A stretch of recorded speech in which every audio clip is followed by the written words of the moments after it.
better believe it, that could be you if you don't watch videos like this one, where I'm gonna tell you about the 7 cars, plus the all-important honorable mention, baby, that are the least reliable luxury cars out there. Yes, the ones that you shouldn't buy, no matter how tempting it may be. And oh baby, let me tell you, some of them look really tempting. But unless you have your own car wizard on hand, you do not want to touch these cars with a 10-foot pole, especially with cars on this list known as the Break My Wallet special. Yes, so stay tuned till the end and watch which land yacht sinks more than it can swim. Now, in this video, we're talking about cheap luxury cars that will ruin you financially. So, obviously, you shouldn't buy them, right? But what if instead there was a step-by-step process that could teach you the right way to buy cars and make you prosper financially? Well, guess what? There is, and we created the Ideal Car Strategies to teach you how to flip cars and go from a cheap car to your dream car in way less time than you think. So, if you want to learn how to leverage financing the right way so you can buy your next car with $0 out of your own pocket, and also learn to negotiate like a pro to get a killer deal, and then sell that car for a premium and then do it all over again, you need to check out our free 30-minute webinar going over the 7 rookie mistakes I see people making all the time buying and selling their ideal cars. And I'm going to link to it up here and down in the description. After all, buying cars is a lifelong sport. So there's no better time than now to learn the ideal way to do it. Now, keep living the ideal lifestyle, and back to the show. And we're gonna start out with an entry-level Mercedes, which, let's face it, by calling it entry level, you already know it's going south, real south. And if you want a car that lives at the shop, the Mercedes CLA is your golden ticket. The entry-level Mercedes-Benz is not only cheap to buy, but apparently it's really cheaply made. Now, it does look great and oozes comfort. Plus, it's an engineering masterpiece with one of the lowest drag coefficients in production, period. Suck it, Prius. The baby Benz has some serious issues and is far and away one of the least reliable Mercedes ever produced. Problems include little minor issues like the engine mounts breaking, which actually isn't a minor issue at all. That's straight up horrifying. And then there are bigger problems than that, you know, like their motor mounts break. Mercedes, they don't care. You bought their cheap car. You get to suffer the consequences. To the point that the auto experts and Consumer Reports call the German company apathy motors. I love Mercedes as much as the next guy, especially the SLS Black. But the CLA, it's a lemon that can't even be made into lemonade. Speaking of rotten lemons, stay away from Jaguar, specifically the XJ. Now, a while ago, Jaguar came out with a premium compact sedan and called it the X-Type. And this time, we're talking about the X351 or XJ series. And when you buy a Jag, you do it for notability and prestige. I mean, just look at how beautiful this thing is. I mean, I wouldn't kick it out of bed. And honestly, I love the British beauties. And I know I'm not alone. Loving and looking doesn't count for much when 43% of owners report major issues. And even more people report that the infotainment and electronics are like problematic. That's how they described me in high school. So I'm kind of like a dangerous Jaguar. But the good news is that the XJ was still drivable 60% of the time without any major issues reported. And the previous generation was terrible. Yet somehow, some way, a car that had a ton of problems was miraculously Jaguar's top-selling model all 9 years of its production. I don't know what that says about the company. And that's a new one. It continues to sell like hotcakes, believe it or not. But I'm telling you, there's no reason whatsoever one should end up in your driveway. And I don't think many of you are in danger of buying the next car. But just in case your mom has been eyeing a shiny BMW, steer clear of the BMW X6. Yeah, BMW. You know, break my wallet. From the most forbidden of all fruits, the E60 M5 with its screaming V10, to the maintenance horror show that is the 7 Series. The ultimate driving machines are more like the ultimate unreliable machines.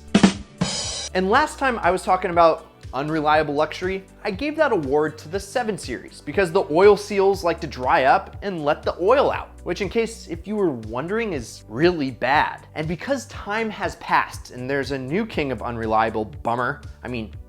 Yes, because while oil escaping, it's pretty bad, it's nothing compared to the major transmission issues, which happened to 1 in 5 X6s. Don't worry though, BMW was the king of luxury and performance before the electric revolution. And Tesla is here to save us from that kind of stuff, right? No, the Model Y, it sucks. Yeah, I bet you didn't see this coming. And what's the best part about it is that I don't even have to justify this to myself or you. We know how you and me feel about electric cars. We even made a t-shirt just for you guys that I wear to bed pretty much every single night, and it doesn't electrocute me. And in the same vein as our best-selling Save the Manuals, let's also save the pistons, you know? Check it out up here. As for the greatest car ever can beat everything in a drag race, oh my God, it's so good, Tesla Model S, it was actually ranked as the 2nd least reliable car produced in the last decade, right above its Tesla sibling, the Model Y.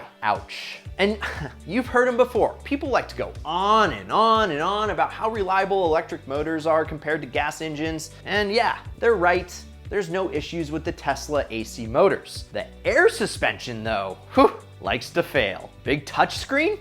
It's super touchy, and in not the right kind of ways, you're catching my drift. And the paint and fitment are straight up trash. And if you got one with a super cool glass roof, beware, they can fly off while you're driving down the road. And I know your honey has always wanted a convertible, right? Surprise. Well, Tesla, they set out to take on Ferrari and ended up being Maserati instead. Speaking of, we have to mention them. Yeah, Maserati. And it's called the Ghibli. And unlike the fun animated movies by a similar sounding studio, this Maserati will leave you crying for all of the wrong reasons. The electronics, they love to fail. It's had a ton of recalls for things like suspension failures and panel gaps famous for being able to fit an entire tube of toothpaste in. That's not even the biggest thing you have to worry about though. The thing is, you can get one of these Maseratis for like nothing. They depreciate more than like anything else ever. That's why we're talking about them so much. One of the reasons is that there's this thing called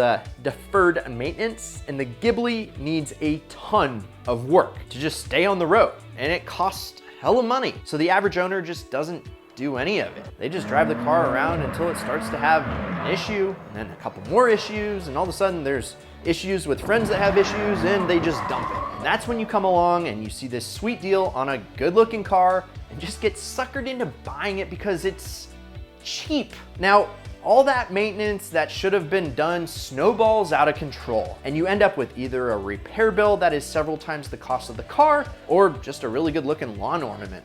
Surprisingly, those aren't the worst performance luxury sedans. That honor goes to a company that's very close to this extremely small heart. And my belly button is not an innie, it's an Audi, and they're absolutely infamous A6. So you're probably asking me, Brad Danger, what's wrong with the Audi A6? Well, what isn't wrong with it, you mean, right? The battery shorts, which starts fires for one, you could die. The fuel system, it just likes to fail because it's a belly button. And the infotainment also likes to fail. In fact, if it uses electricity, it will probably fail. At one point in 2020, A6 owners were surveyed. Yikes. More than half of all owners reported that their car had spent more than 1 week in the shop. And 1/4 of those people said their Audi had needed so much work that they had to get a second job. Who would want a first job in the first place? They would never buy another Audi. I kind of identify with that personally because there's another part of this equation that makes them even more infuriating. Servicing an Audi is tough.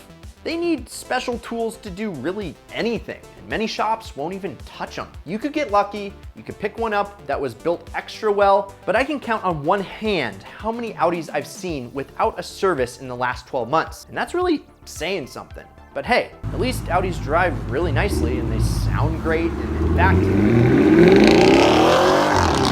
that sounds like an Honorable mention, baby. So, the Audi Essex is the sporty performance-oriented version of the aforementioned A6, which means that you can get to spend a whole lot more and still get all that terrible electrical and chassis problem. What a deal! Not an ideal deal. Plus, the new C8 generation uses a twin-turbo V6 that is, well, super unreliable. Par for the course with Audi sedans, I guess. And anytime that you hear the words service and turbo in the same sentence, you know things are going to get hella expensive. Like over the top expensive. And while you're paying to have those turbos serviced, make sure you check out for carbon buildup and make sure that that thermostat doesn't fail. And we relegated the S6 to an honorable mention just because it's really a fun car to drive. And honestly, anytime you get a performance car, you expect some issues. If you get a rugged SUV though, it should be pretty reliable. After all, utility is in the name. But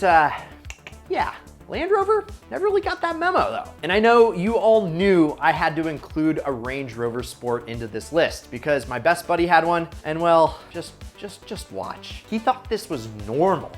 That looks like somebody was smoking a vape pen and blowing it through the exhaust. But let's be honest for just a second. It's not just the Range Rover Sport, it's really any Range Rover. From nearly constant overheating issues to leaky airbags, because well, you know, those aren't important or anything. Range Rover just can't build a vehicle. They just overcomplicate a lot of things and it ends up failing. So I honestly don't really understand at all why people buy them out of warranty. They're just more complicated and less reliable Land Rover. And you can ask Squid about how reliable those are to begin with, right Squid? Everything is terrible. Between the Evoque, the Sport, and the Velar, over 30% of all Range Rovers have major mechanical issues and spend more than a week in the workshop per year. So, if you learn nothing else from this video, don't buy a Range Rover. Yes, say it with me, don't buy a Range Rover. And you know what? It feels really good to be back to the roots and just do some lists. Like, let me know in the comments which of these forbidden fruits you are thinking about buying. I know you've been tempted before, so let us know down in the comments below. Because personally, there's just something about that Maserati that the monkey part of my brain just can't get out. Keep thinking about it. And if you're new, I'm Brad Danger, this is Ideal, and we post content pretty much every single day. So please subscribe, turn on that notification bell, hit that like button if you're new here, and say it with me. As always, keep living the ideal lifestyle.